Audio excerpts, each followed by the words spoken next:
Thank you, ladies and gentlemen. Today I'm going to be presenting to you, my target audience is Green Corps. They're an NGO that specializes in training people to become grassroots organizers for environmental campaigns in the US. So just a brief outline, who am I and what exactly do I want to do? And then I'm going to talk about what I have done in the past, my education, my work experience, and then what I'm currently doing as a graduate student at McGill.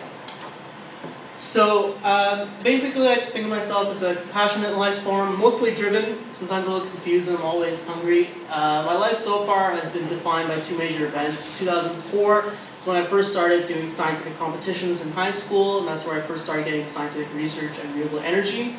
6 years later, 2010, is actually when I first started looking at environmental policy and environmental law, and I think those two moments have really defined how I approach my career.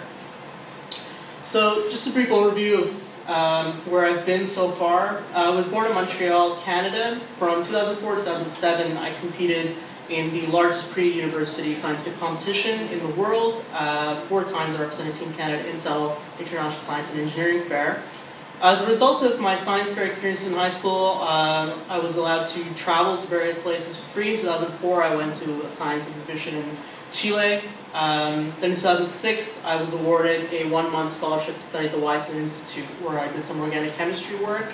Then again, in 2007, I attended another exhibition in South Africa. And finally, in 2010 is where I had my most significant environmental policy experience, and that was in India.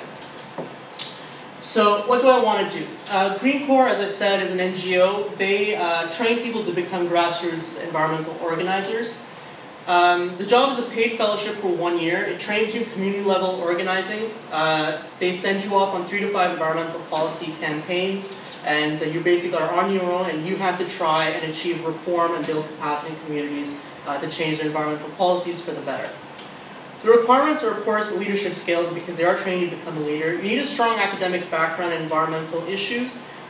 You also need experience in environmental policy and advocacy, and you need to be an effective planner, strategist, and thinker.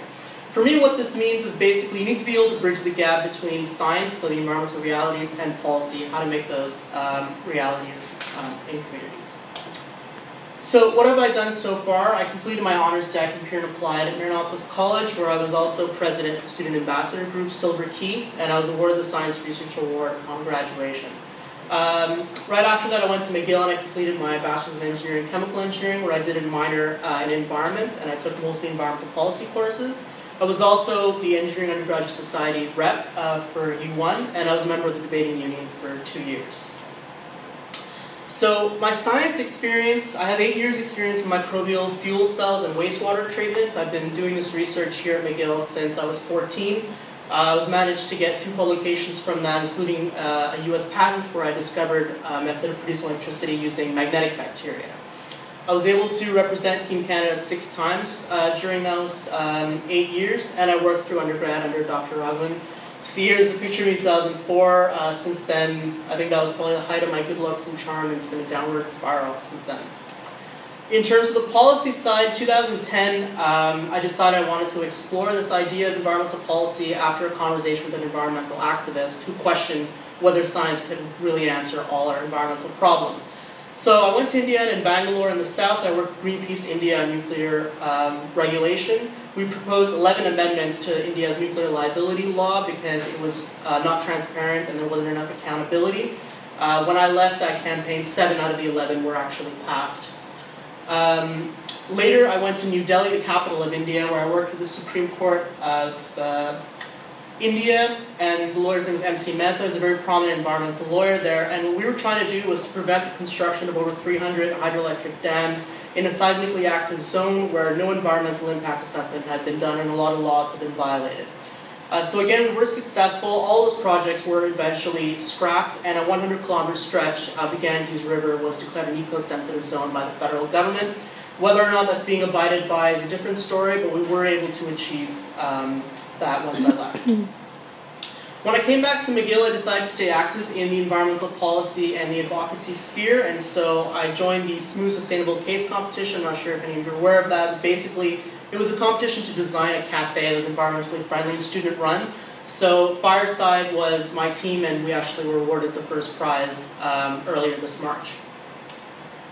I also try to remain an advocate for environmental issues, so I try to do a lot of public speaking, publish articles where I can. In December, I'll be giving the keynote address at the India-Canada Friendship Circle on environmental issues that are common to India and Canada. So what am I doing currently? I'm doing my Master's of Science in Bioresource Engineering under Dr. Raghavan. I'm continuing my microbial fuel cell research. I'm trying to optimize them specifically through dimensional analysis to help in scale-up issues. And I'm trying to take as many graduate courses in environmental policy and water law as possible. So this here is a diagram of how microbial fuel cell works. It's basically like any other fuel cell reactor. Instead, it uses bacteria to decompose sugars and produce a current. I'm also an engineering consultant extracurricularly for the Valhalla movement. They're an off-grid, they're basically an NGO that's trying to build an off-grid community center near Montreal. It'll have its own wastewater treatment and in-house agriculture, and they're going to use it to promote environmental education and sustainable living in the city. When it's done, it'll look something like this, and this is the logo of the organization. Finally, I'm also planning for law school. My ultimate career goal is to become an environmental lawyer. I'd like to study environmental and public interest law, with a focus on nature rights, and since my LSAT scores come out tomorrow, right now I'm padding. Yeah. So a bit about my hobbies. When I'm not doing any of the other stuff that I talked about, I'm a big hockey fan. I write poetry and short stories. I try to watch as many documentary films as I can. I'm an avid badminton player, and I actually mentor science fair students in high school right now so that they can also achieve in their projects. So why me? I think I've demonstrated that I do have a lot of leadership skills, not only in science by designing my own projects as a kid, but also in policy by taking the initiative to travel to India. I have shown achievement in scientific research through my patent and my publications, but also in approaching a field where very little work has been done. And I do have the policy and advocacy experience, not only from that summer that I spent 2010 in India, but also the willingness to come back to Montreal and continue that work.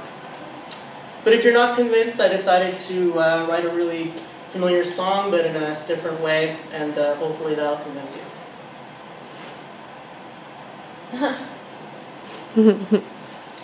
Thank you very much.